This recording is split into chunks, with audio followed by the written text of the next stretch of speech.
Let's माई कानूनी page.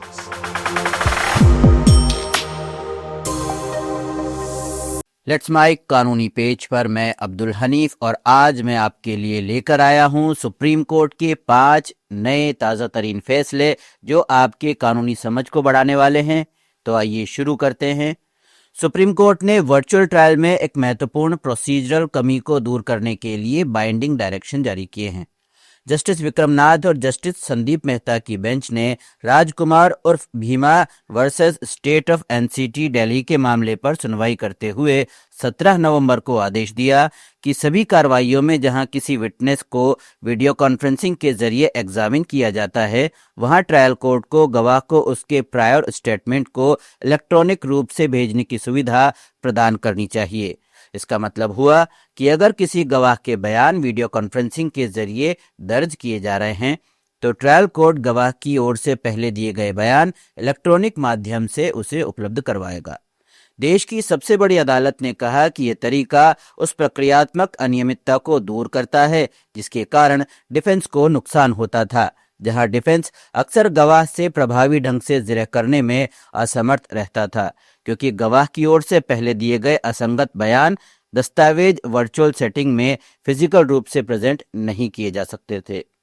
इस प्रकार किसी गवाह से निष्पक्ष रूप से जिरह करने के अक्यूज के राइट को मान्यता देते हुए न्यायालय ने निर्देश दिया कि प्रत्येक मामले में जहां वीडियो कॉन्फ्रेंसिंग के माध्यम से गवाह का बयान दर्ज करने का प्रस्ताव है और ऐसे गवाह का कोई पिछला लिखित बयान या लिखित में कोई मामला उपलब्ध है और संबंधित पक्ष गवाह को ऐसे पिछले बयान या मामले के साथ लिखित रूप से सामना कराने का इच्छुक है, तो ट्रायल कोर्ट ये सुनिश्चित करेगा कि बयान या दस्तावेज की एक प्रति इलेक्ट्रॉनिक ट्रांसमिशन मोड के माध्यम से गवाह को भेजी जाए और इंडियन एविडेंस एक्ट की धारा 147 और धारा 148 के तहत दी गई प्रक्रिया का वर्ड टू वर्ड पालन किया जाए ताकि ट्रायल की निष्पक्षता और अखंडता की रक्षा की जा सके।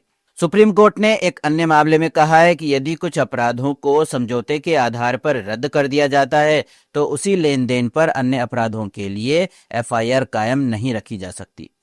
सुप्रीम कोर्ट ने 17 नवंबर 2025 को बॉम्बे हाई कोर्ट के उस आदेश को रद्द कर दिया जिसमें हाई कोर्ट ने कुछ आरोपों को हटाकर एक एफआईआर को आंशिक रूप से रद्द करते हुए डकैती के आरोप को बरकरार रखा था, जबकि सभी कथित अपराध एक ही लेन देन से पैदा हुए थे और एक ही घटना का गठन कर रहे थे। इस मामले में हाईकोर्ट ने शिकायतकर्ता के हलफनामे के आधार पर एक ही एफआईआर में मारपीट और आपराधिक धमकी जैसे अपराधों को निपटाने के लिए दायर याचिका को आंशिक रूप से स्वीकार कर लिया, लेकिन डकैती के मामले को एक अलग अपराध मानते हुए जारी रखने की अनुमति दी। सुप्रीम कोर्ट ने अपने आदेश में कहा कि एक एफआईआर में सभी अपराधों का आधार बनाने वाला फैक्चुअल मैट्रिक्स अनडिवाइडेड है और एक ही लेन देन से उत्पन्न होता है। जिस समझौते को अन्य अपराधों को रद्द करने के लिए वास्तविक और पर्याप्त रूप से स्वीकार किया गया था वो डकैती के आरोप की नींव को समान रूप से कमजोर करता है जो आरोपों और परिस्थितियों के एक ही सेट पर टिकी हुई है। इसी तरह सुप्रीम कोर्ट ने बार काउंसिल ऑफ इंडिया यानी बीसीआई से राज्य की बार काउंसिलों के आगामी चुनाव में महिलाओं के लिए 30% आरक्षण सुनिश्चित करने की अपेक्षा की है।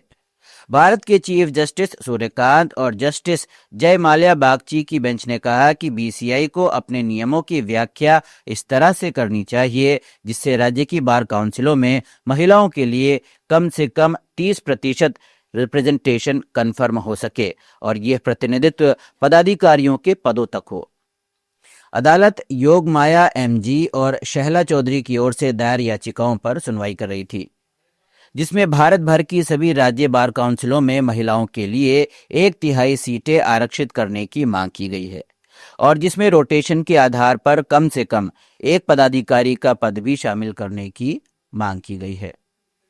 सुनवाई के दौरान बीसीआई की ओर से सीनियर एडवोकेट गुरु कुमार ने कहा कि इस तरह के आरक्षण को लागू करने के लिए अधिवक्ता अधिनियम में संशोधन की आवश्यकता होगी और कई राज्य बार काउंसिल में चुनाव की प्रक्रिया पहले ही शुरू हो चुकी है जिससे तत्काल बदलाव मुश्किल है। सुनवाई के दौरान जब बीसीआई ने पर्याप्त संख्या में महिला वकीलों के चुनाव लड़ने की बात पर अनिश्चितता व्यक्त की तो सीजीआई ने महिला वकीलों के एक सर्वेक्षण का हवाला देते हुए कहा कि 83% महिला अधिवक्ता सुप्रीम कोर्ट बार एसोसिएशन की सदस्य बनना चाहती है। बीसीआई के वकील गुरु कुमार ने क्रमिक संस्थागत परिवर्तन पर न्यायमूर्ति रुथ बेडर गिन्सबर्ग के विचारों का हवाला दिया और कहा कि सुधार के लिए अक्सर समय की पाबंदी की आवश्यकता होती है। इस पर भारत के मुख्य न्यायाधीश ने कहा कि इस मामले में न्यायालय की निगरानी एक सतत आदेश के रूप में काम करेगी। मुख्य न्यायाधीश ने अपनी बात आगे बढ़ाते हुए बीसीआई से कहा कि आप सोमवार को अधिसूचना जारी करें, जैसे जैसे मुद्दे उठेंगे हम उनका समाधान करेंगे। सुप्रीम कोर्ट का यह नजरिया बता रहा है कि न्यायालय महिला अधिवक्ता के आरक्षण को लागू करने की दिशा में कितना गंभीर है। सर्वोच्च न्यायालय ने हाई कोर्ट्स और लोअर कोर्ट्स को कपल्स के अलग रहने और इसे अपूर्णीय विच्छेद करार देते हुए डिवोर्स का ऑर्डर देने के विरुद्ध चेतावनी दी है। सुप्रीम कोर्ट ने इस बात पर जोर दिया कि न्यायाधीशों को अलग रहने के कारणों की गहनता से जांच करनी चाहिए और पति या पत्नी के अलग रहने का वास्तविक कारण निर्धारित करना चाहिए। जस्टिस सूर्यकांत और जस्टिस जयमाल्या बागची की बेंच ने सुनवाई करते हुए कहा कि हाल के दिनों में न्यायालयों ने अक्सर यह माना है चूंकि पक्षकार अलग रह रहे हैं, इसलिए विवाह को अपूर्णीय रूप से टूटा हुआ मान लेना जाना चाहिए। हालांकि इस निष्कर्ष पर पहुंचने से पहले फैमिली कोर्ट या हाई कोर्ट के लिए यह निर्धारित करना अनिवार्य है कि दोनों में से कौन वैवाहिक बंधन तोड़ने और दूसरे को अलग रहने के लिए विवश करने के लिए जिम्मेदार है। जब तक जानबूझकर परित्याग करने, साथ रहने या पति या पत्नी की देखभाल करने से इनकार करने के ठोस सबूत न हो, तब तक विवाह के अपूर्णीय रूप से टूटने का निष्कर्ष खासकर बच्चों पर विनाशकारी प्रभाव डाल सकता है। कोर्ट ने अपने आदेश में कहा कि इस तरह के निष्कर्ष पहुंचने से न्यायालयों को रिकॉर्ड पर मौजूद संपूर्ण साक्ष्य का गहराई से विश्लेषण करना चाहिए, सामाजिक परिस्थितियों के साथ पक्षों की पृष्ठभूमि और विभिन्न अन्य कारकों पर भी विचार करना चाहिए। सर्वोच्च न्यायालय ने कहा है कि मूल शिकायत में क्लोजर रिपोर्ट दाखिल होने के बाद उसी घटना से संबंधित बाद की शिकायत में केवल एक नया अपराध जोड़ने के कारण नई शिकायत विचारण योग्य नहीं हो जाती। जस्टिस एम सुंदरेश और जस्टिस सतीश चंद्र शर्मा की बेंच ने फैसला केरल उच्च न्यायालय के आदेश को रद्द करते हुए दिया। इस मामले में अपीलकर्ता का नाम एफआईआर में दर्ज था, लेकिन पुलिस की ओर से क्लोजर रिपोर्ट दाखिल करने के बाद उन्हें आरोप पत्र से हटा दिया गया। वास्तविक शिकायतकर्ता ने मजिस्ट्रेट के सामने कभी भी इस बारे में कोई प्रोटेस्ट पिटीशन दायर नहीं की। मुकदमा केवल बाकी बचे आरोपियों के खिलाफ ही चलाया गया। 2.5 साल से भी अधिक समय के बाद उसी शिकायतकर्ता ने धारा 200 सीआरपीसी के तहत एक नई निजी शिकायत दर्ज की, जिसमें धारा 308 आईपीसी यानी गैर इरादतन हत्या के प्रयास का अपराध भी शामिल था। अपीलकर्ता पर नए सिरे से मुकदमा चलाने की मांग की गई। मजिस्ट्रेट ने प्रोसेस जारी किया, जिसे हाईकोर्ट ने धारा 482 सीआरपीसी याचिका के माध्यम से बरकरार रखा, जिसके बाद अपीलकर्ता ने सुप्रीम कोर्ट का रुख किया, ये देखते हुए कि उच्च न्यायालय ने शिकायत को रद्द न करके एक भारी गलती की है। सर्वोच्च न्यायालय ने शिकायतकर्ता द्वारा दूसरी शिकायत दर्ज करने को कानून की प्रक्रिया का घोर दुरुपयोग माना और कहा कि बाद की निजी शिकायत उसी सूचनादाता द्वारा उसी घटना से संबंधित दायर की गई है। शिकायतकर्ता ने सुरेंद्र कौशिक बनाम स्टेट ऑफ उत्तर प्रदेश 2013 का हवाला देते हुए तर्क दिया कि असाधारण मामलों में दूसरी शिकायत कायम रखी जा सकती है। इस तर्क को खारिज करते हुए सुप्रीम कोर्ट ने कहा कि यह मिसाल वास्तव में अपीलकर्ता का समर्थन करती है। यह स्पष्ट है कि एक ही घटना के संबंध में 2 एफआईआर दर्ज करना एडमिसेबल नहीं है।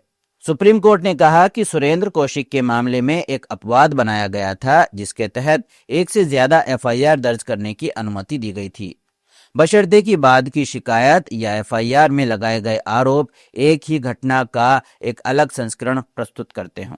तो ये थे बीते कुछ दिनों के सुप्रीम कोर्ट के कुछ खास फैसले। फिलहाल लेट्स माइक के कानूनी पेज में इतना ही। सुप्रीम कोर्ट और हाई कोर्ट के ताज़ा तरीन फैसलों के लिए जुड़े रहिए हमारे साथ। हमारे ऐप को डाउनलोड करिए, चैनल को सब्सक्राइब कीजिए, हमारा फेसबुक पेज लाइक कीजिए, फॉलो करिए। और अगर आपको भी किसी खास विषय पर नवीनतम सुप्रीम कोर्ट या हाई कोर्ट के फैसलों की तलाश है तो हमें लिखिए, हमें आपकी कानूनी मदद करने में खुशी होगी। नमस्कार। आप सुन रहे थे let's mike more than radio. Follow कीजिए हमें हमारे सोशल मीडिया प्लेटफॉर्म्स पर। It's time for news. It's time for more than radio. Presenting the first radio news app, Let's Mic. Let's Mic, a news-based app on your phone where you get to watch and listen news, talk shows, interviews, radio show podcasts. On Let's Mic, you get all relevant information of TV, print, radio, podcast, and digital. Let's Mic talks about every segment of life.